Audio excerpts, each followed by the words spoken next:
Clerk. Order of the day, private business number 30. The Honourable N.J. Centofanti to move. The Honourable Dr. Centofanti. Thank you, Mr. President. I move the motion standing in my name. Seconded. Proceed. The Legislative Review Committee put forward a motion to disallow this bylaw in the chamber some time ago as a holding motion because the committee had a range of concerns with the bylaw. The committee has been liaising with the Marion Council on these concerns for some time, and as presiding member I'd like to acknowledge the Marion Council for their cooperation. I'd also like to acknowledge that the committee recognises that discarded or abandoned shopping trolleys represents a highly visible form of litter and have the potential to end up in waterways, be hazardous to people by obstructing roads or walkways, and has a negative impact on the amenity of areas. It is also acknowledged that councils can be affected by clean-up costs associated with shopping trolleys.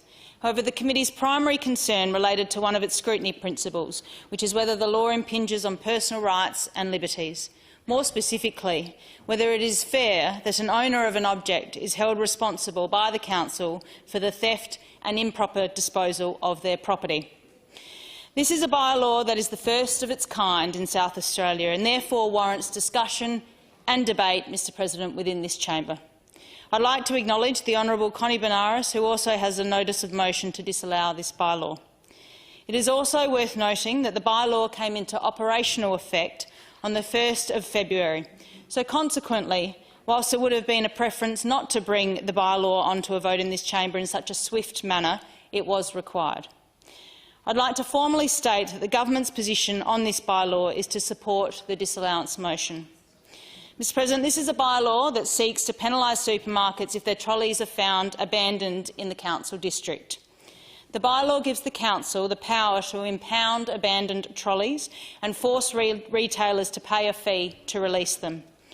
We, the government, argue that the owner of an object, who has that object effectively stolen, should not be penalised because the person that stole that object did not dispose of it properly. Although not mandatory, the bylaw also recommends shopping centres and supermarkets install a coin system or a wheel lock system to prevent trolleys from leaving the premises as a defence.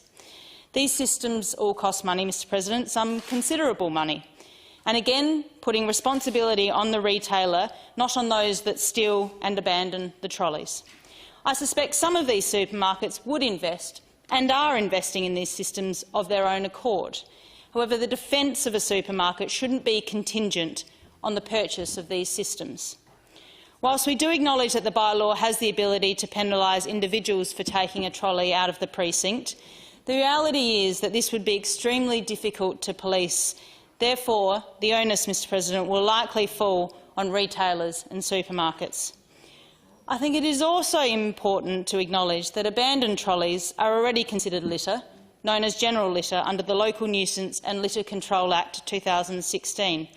Therefore, if a person is found to be improperly disposing a shopping trolley, then there are already provisions in place for authorised officers to act on this.